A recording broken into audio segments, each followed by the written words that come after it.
ನಾನು ನಿಮ್ಮ Savita. Welcome to Savita ನಿಸು ಯೂಟ್ಯೂಬ್ ಚಾನಲ್.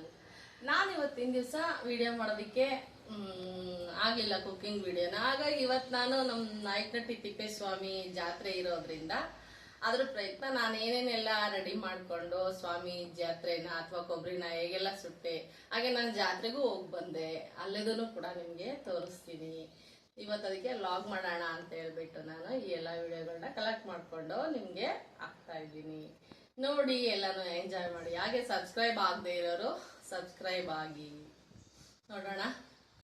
ನಾಯಕನಟ್ಟಿ ತೇರು ಇರೋದ್ರಿಂದ ಅದು ನಾವು ತುಂಬ ಆರಾಧಿಸ್ತೀವಿ ಆ ದೈವವನ್ನು.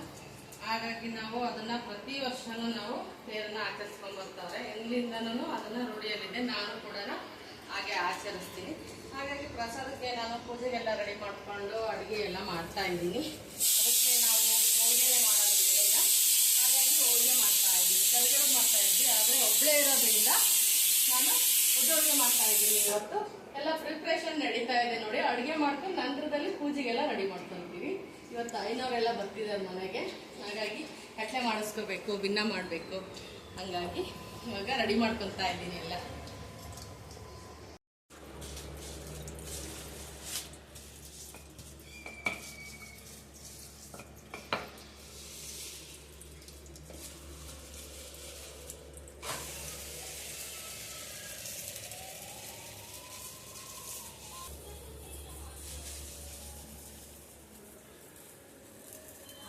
ಅಡುಗೆ ಸ್ವಲ್ಪದರಲ್ಲಿದೆ, ಇನ್ನು ಮುಗಿಸಿ ಇವಾಗ ಪೂಜೆಗೆ ರೆಡಿ ಮಾಡ್ಕೊಳ್ತಾ ಇದ್ದೀವಿ.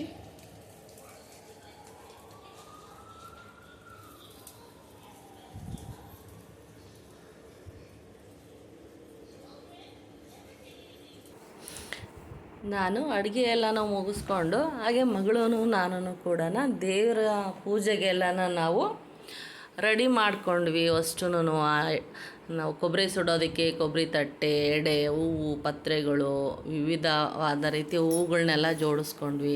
ದೇವ್ರನ್ನೆಲ್ಲ ತೊಳ್ಕೊಂಡು ಎಲ್ಲ ಶುದ್ಧ ಮಾಡಿಕೊಂಡು ಪಾದೋದಕ್ಕೆ ಗೋಮೂತ್ರ ಎಲ್ಲನೂ ಯೂಸ್ ಮಾಡಿ ದೇವ್ರ ಮನೆ, ದೇವ್ರ ಸಾಮಾನು ಎಲ್ಲನೂ ತೊಳೆದು ಪೂಜೆಗೆಲ್ಲ ಅಣಿ ಮಾಡಿ ನಾವು ಐನಾರ್ಗೋಸ್ಕರನ ವೆಯ್ಟ್ ಮಾಡ್ತಾಯಿದ್ವಿ. ಅವರು ಬಂದ ನಂತರ ನಾವು ಅವರಿಗೆ ಪಾದಕ್ಕೆ ನೀರೆಲ್ಲ ಕೊಟ್ಟು ಅವರೊಂದ್ಸರಿ ಮತ್ತೆ ಸ್ನಾನ ಮಾಡಿ ಫ್ರೆಶ್ ಆಗಿ ನಮಗೆ ಕಟ್ಲೆ ಮಾಡ್ಕೊಡೋದಕ್ಕೆ ಕೂತ್ಕೊಂಡ್ರು. ನಾವಾಗಲೇ ಎಲ್ಲನೂ ರೆಡಿ ಮಾಡ್ಕೊಂಡಿದ್ವಿ. ಎಲ್ಲನೂ ನಮ್ಮ ಮನೆಯವರು ಹಾಗೆ ಕಟ್ಲೆ ಪೂಜೆನ ಲಿಂಗನೂ ಸಮೇತ ಇಟ್ಟು ಅದು ಪೂಜೆ ಎಲ್ಲ ಮಾಡ್ಕೊತಾ ಇದ್ದಾರೆ. ಈ ಥರ ನಾವು ವರ್ಷಕ್ಕೆ 1-2 ಸಾರಿ ಮಾಡ್ತೀವಿ. ಒಂದು ಸಾರಿ ಶ್ರಾವಣ ಮಾಸದಲ್ಲಿ ಗಣಗಳಿಗೆ ನೈವೇದ್ಯ ಅಂಥೇಳಿ ನಮ್ಮ ಮನೆಯಲ್ಲಿ ಸಾಂಪ್ರದಾಯಿಕವಾಗಿ ಪ್ರತಿ ವರ್ಷವೂ ನಡ್ಕೊಂಬಂದಿದೆ.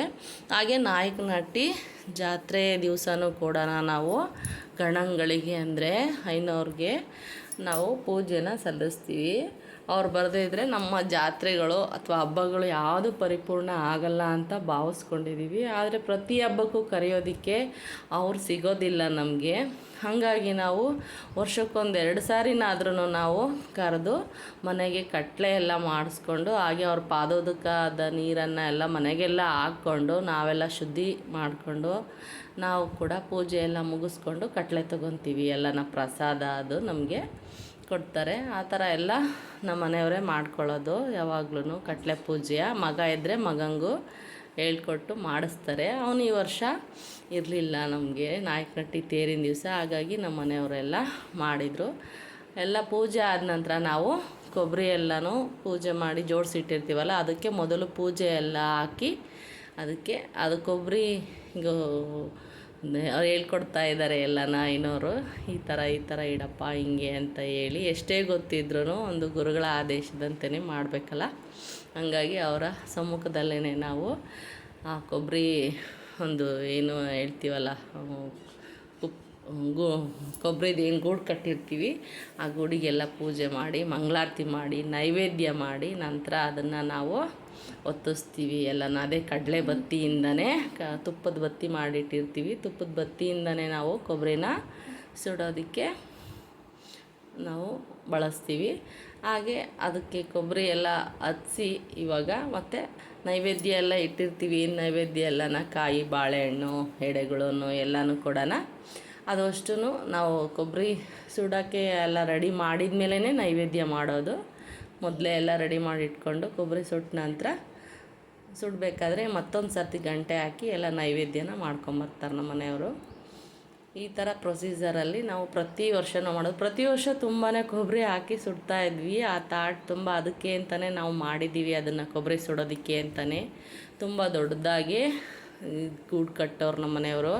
ಇವಾಗ ಬಿಸಿಲು ಜಾಸ್ತಿ ಇರೋದ್ರಿಂದ ಒಳಗೆ ನಾವು ಕೊಬ್ಬರಿ ಸುಡೋದ್ರಿಂದ ತುಂಬ ಹೀಟ್ ಜಾಸ್ತಿ ಆಗುತ್ತೆ, ಬಿಸಿ ಬಿಸಿ ತಾಪ ಜಾಸ್ತಿ ಆಗುತ್ತೆ ಅಂತ ಒಂದು ಸಣ್ಣಕ್ಕೆ ಮಧ್ಯದಲ್ಲೇ ಸಣ್ಣ ಗೂಡನ್ನು ಕೊಬ್ಬರಿ ಗೂಡನ್ನು ಕಟ್ಟಿದ್ದಾರೆ. ಇದೆಲ್ಲ ಮಾಡಿ ಇವಾಗೆಲ್ಲ ದೇವ್ರುಗಳಿಗೆ ಮತ್ತೊಂದು ಸರ್ತಿ ಎಲ್ಲ ಗಂಟೆ ಮಂಗಳಾರತಿ ಎಲ್ಲನೂ ಹಾಕ್ಬಿಟ್ಟು ನಾವು ನೈವೇದ್ಯ ಎಲ್ಲ ಮಾಡಿ ಬರ್ತೀವಿ. ಹಾಗೆಯೇ ಈ ಸರಿ ನಮ್ಮ ಜಾತ್ರೆಗೆ ನೆಂಟರು ಇಷ್ಟರು ಯಾರೂ ಬಂದಿಲ್ಲ, ನಮ್ಮ ಸ್ವಾಮಿಯವ್ರ ಫ್ಯಾಮಿಲಿ ಅಷ್ಟೇ ಬಂದಿತ್ತು. ಹಾಗಾಗಿ ಜಾಸ್ತಿ ಜನ ಏನಿಲ್ಲ, ನಾವೇ ಸೇರಿಬಿಟ್ಟು ಸ್ವಾಮಿಗಳ ಜಾತ್ರೆ ಮಹೋತ್ಸವನ ಮನೆಯಲ್ಲೇ ಆಚರಿಸ್ತಾ ಇದ್ದೀವಿ. ಇದೆಲ್ಲ ಪ್ರೊಸೀಜರು ಎಲ್ಲ ಮುಗಿದ ನಂತರ ನಾವು ನಮ್ಮ ಒಂದು ಕಾಯಕ ಏನಿದೆ ಎಲ್ಲ ಪ್ರಸಾದ ಎಲ್ಲ ಕೊಟ್ಟ ಮೇಲೆ ದೇವರುಗಳಿಗೆ ಒಂದು ನಮ್ಮ ಕಮ್ಯುನಿಟಿ ಅವರು ನಡೆಸ್ಕೊಂಬಂದಿರೋದು ಏನಪ್ಪ ಸಂಪ್ರದಾಯ ಅಂತ ಹೇಳಿದರೆ, ನಮ್ಮ ಲಿಂಗಾರ್ಥ ಶರಣು ಶರಣು ಲಿಂಗಾರ್ಥ ಶರಣು ಶರಣು ಅಂತ ಶರಣು ಹಾಕ್ತೀವಿ ನಾವು. ಆ ನಂತರ ನಾವೆಲ್ಲ ಮುಗಿಸ್ಕೊಂಡು ಊಟ ಎಲ್ಲ ಮುಗಿಸಿ ನಾವು ನಾಯಕನಹಟ್ಟಿಗೆ ಹೋಗೋಣ ಅಂತ ಎಲ್ಲ ಸೇರಿ ಹೊರಟ್ವಿ. ನಮಗೇನಾಯಿತು ಈ ಸರಿ ಅಂತ ಹೇಳಿದರೆ ತುಂಬ ಜನ ಸೇರಿದ್ರು. ಇಲ್ಲಿ ಗೋನೂರು ಅಂತ ಬರುತ್ತೆ, ಆ ಗೋನೂರಲ್ಲೂ ಕೂಡ ತಿಪ್ಪೇರುದ್ರಸ್ವಾಮಿಯ ರಥೋತ್ಸವ ಅಲ್ಲಿ ಆದ ನಂತರನೇ ಇಲ್ಲಿ ಯಾವಾಗಲೂ ಆಗೋದು.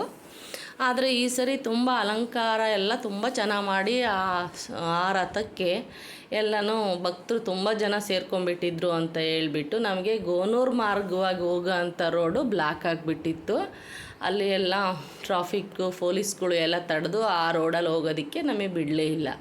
ನಾವು ಚಿತ್ರದುರ್ಗದಿಂದ 4 ಮಾರ್ಗವಾಗಿ ನಾವು ನಾಯಕನಹಟ್ಟಿನ ತಲುಪ್ಬೋದು.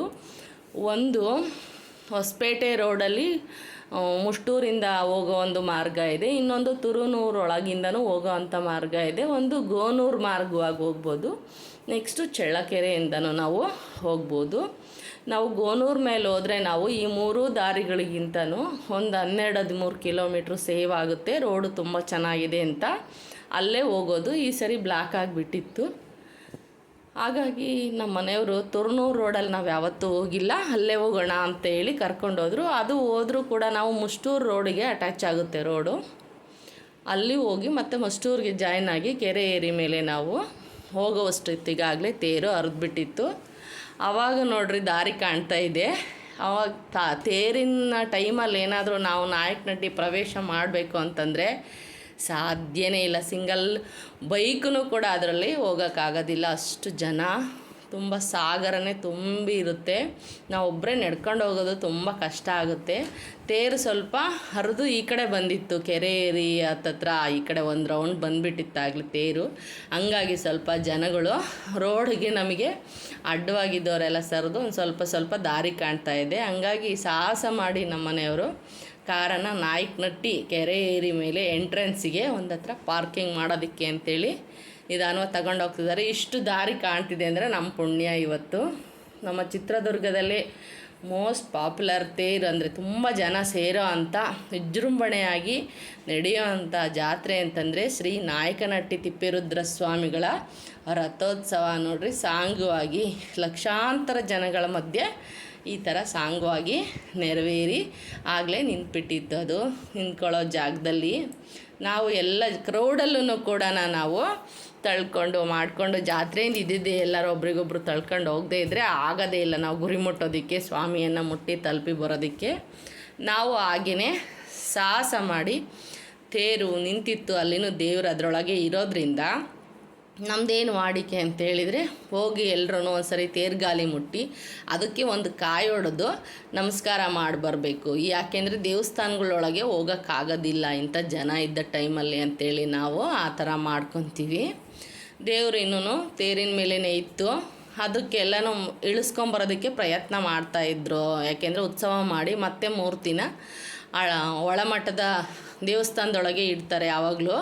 ನೋಡಿ, ಇವಾಗ ಗುರುಗಳನ್ನು ತಿಪ್ಪೇರುದ್ರ ಸ್ವಾಮಿಗಳವ್ರನ್ನ ಹೊತ್ಕೊಂಬರೋದಕ್ಕೆ ಅಂತೇಳಿ ಒಬ್ಬರು ಆಯೋಜಕರು ಇರ್ತಾರೆ, ಅವರೇನೆ ತೊಗೊಂಬರೋದು. ನಮ್ಮ ಊರುಗಳಲ್ಲೆಲ್ಲ ಓದ್ತೀವಲ್ಲ ಆ ಥರ ಇಲ್ಲ ನೋಡ್ರಿ, ಸಿಂಗಲ್ ಆಗಿಯ ದೇವ್ರನ್ನ ಹಿಮ್ಮುಖವಾಗಿ ಕರ್ಕೊಂಬರ್ತಾ ಇದ್ದಾರೆ. ಯಾಕೆ ಅಂದರೆ ಮುಮ್ಮುಖವಾಗಿ ಎಲ್ಲಾದರೂ ನಾವು ದೇವ್ರನ್ನ ಎತ್ಕೊಂಬಂದ್ರೆ ಅವರು ಅಂತ ಹೇಳಿದರೆ ನಮ್ಮ ಜನ ಸ್ನೇಹಿತರು ಇದ್ದಾರಲ್ಲ, ಬಾಳೆಹಣ್ಣು ಕಾಯಿ ಎಲ್ಲನೂ ತೂರ್ತಾ ಇರ್ತಾರೆ. ಅದು ದೇವ್ರುಗಳಿಗೆ ಒಂದು ಸಾರಿ ಒಡವೆ ಮುಕ್ಕಾದರೆ ಅಥವಾ ಒಂದು ಚೈನ್ ಏನಾದರೂ ಮುಕ್ಕಾತಂದರೆ ದೇವ್ರಿಗೆ ಬಳಸೋದಿಲ್ಲ, ಮಾಡಿಸೋದು ತುಂಬ ಕಷ್ಟ. ಅದು ಏನಕ್ಕೆ ಬಾಳೆಹಣ್ಣು ಕಾಯಿ ತೂರ್ತಾರೆ ತೇರಿನ ಮೇಲೆ ಅಂಥೇಳಿ ನನಗಂತೂ ಗೊತ್ತಿಲ್ಲ. ಯಾರಿಗಾರು ಗೊತ್ತಿದ್ದರೆ ನನಗೆ ಕಮೆಂಟ್ ಮಾಡಿ ಪ್ಲೀಸ್. ಈ ಥರ ಎಲ್ಲ ಮಾಡೋದ್ರಿಂದ ಎಷ್ಟೋ ಜನ ಕಣ್ಣುಗಳಿಗೆ ಎಲ್ಲ ಮೈಕೈಗಳಿಗೆ ಎಲ್ಲ ತುಂಬ ಹೊಡೆತ ಬೀಳುತ್ತೆ. ಅದೇನು ಅದ್ರ ಕಾರಣಿಕ ಇದೆ, ಯಾಕೆ ಹೊಡಿತಾರೆ ಅಂತ ನನಗಂತೂ ಗೊತ್ತಿಲ್ಲ. ಹಾಗಾಗಿ ಹಿಮ್ಮುಖವಾಗಿ ಸ್ವಾಮಿನ ಪಲ್ಲಕ್ಕಿ ಒಳಗೆ ಇಡ್ತಾರೆ ನೋಡಿ. ಇಟ್ಟು ಅದಕ್ಕೆ ಮತ್ತೆ ಅವರು ಮನುಷ್ಯ ರೂಪಧಾರಿಯಾಗಿ ಇರ್ತಾರೆ. ತಿಪ್ಪೇರುದ್ರ ಸ್ವಾಮಿಗಳು ಮನುಷ್ಯರ ರೂಪನೇ ಧರಿಸಿ ಅವ್ರಿಗೆ ಒಡವೆ ಬಂಗಾರ ಅಂದರೆ ರತ್ನ ಖಚಿತವಾದಂಥ ಸಿಂಧೂರವನ್ನೇ ಇಟ್ಟು ಸ್ವಾಮಿ ನೋಡೋದಕ್ಕೆ 2 ಕಣ್ಣು ಸಾಲದು, ಕಣ್ಣು ಮನ ಎರಡೂ ತುಂಬಿ ಬಿಡುತ್ತೆ ಹತ್ರದಿಂದ ನೋಡಿಕೊಂಡ್ರೆ. ನಾನಲ್ಲಿ ನೋಡೋಕ್ಕಾಗಲಿಲ್ಲ, ನನ್ನ ಮಗಳು, ನಮ್ಮ ಮನೆಯವರು, ನನ್ನ ಅಳಿಯ ಹತ್ರದಿಂದ ಸ್ವಾಮಿ ಅಲಂಕಾರ ಮಾಡ್ತಾಯಿದ್ರು. ಫೇಸ್ ಟು ಫೇಸ್ ನೋಡಿ ಭಾಳ ಖುಷಿ ಪಟ್ಬಿಟ್ರು. ಅಲಂಕಾರ ಮಾಡಿ ಪಲ್ಲಕ್ಕಿಯಲ್ಲಿ ಮತ್ತೆ ತಗೊಂಡೋಗ್ತಾರೆ. ಹಾಗೆ ನಾವು ತೇರಿಗೆ ಹೋಗಿದ್ವಲ್ಲ, ಒಂದು ಸೆಲ್ಫಿ ತೊಗೊಂಡ್ವಿ ಫ್ಯಾಮಿಲಿ ಎಲ್ಲ. ಅದೆಲ್ಲ ಮುಗಿಸಿ ಜಾತ್ರೆ ಮಾಡೋಣ ಅಂತ ಹೇಳಿ ನಾವು ಜಾತ್ರೆ ಒಳಗೆ ಬಂದ್ವಿ. ಅಲ್ಲಿ ಏನು ಫೇವ್ರೆಟ್ ಅಂತ ಹೇಳಿದರೆ, ಜಾತ್ರೆಗಳು ಅಂತ ಹೇಳಿದರೆ ನಮಗೆ ಮೊದಲಿಂದನೂ ನಡ್ಕೊಂಬಂದಿರೋದು ಖಾರ ಮಂಡಕ್ಕಿ, ಬೆಂಡು ಬೆತ್ತಾಸ್, ಮೈಸೂರು ಪಾಕ್ ಅಂತೇಳಿ. ಮೊದಲು ಬಂದ ಎಂಟ್ರಿಗೆ ಎಲ್ಲರಿಗೂ ಪ್ರಸಾದ ಅಂತೇಳಿ ಖಾರ ಮಂಡಕ್ಕಿ ಬೆಂಡು ಬೆತ್ತಾಸ್ ಕಳಿಸೋದು ವಾಡಿಕೆ. ಆದರೆ ಇವಾಗ ಯಾರು ತಗೊಂಡೋದ್ರು ತಿನ್ನೋರಿಲ್ಲ ಅನ್ನೋ ಮಟ್ಟಕ್ಕಾಗಿದೆ. ಅದರಲ್ಲೇ ಒಂದು ಸ್ವಲ್ಪ ನಾನು ತಗೊಂಡು ಎಲ್ರಿಗೂ ಕಟ್ಟಿಸ್ಕೊಂಡು ಹೊರಟ್ವಿ. ಆಗಲೇ ನಾವು ಅಲ್ಲಿ 9 ಗಂಟೆ ನಾವು ನಾಯಕನಹಟ್ಟಿ ಒಳಗಿದ್ದಾಗೆಲ್ಲ ನಿಧಾನವಾಗಿ ಜಾತ್ರೆ ಎಲ್ಲ ಮುಗಿಸ್ಕೊಂಡು ಮನೆ ಕಡೆ ಹೊರಟ್ವಿ.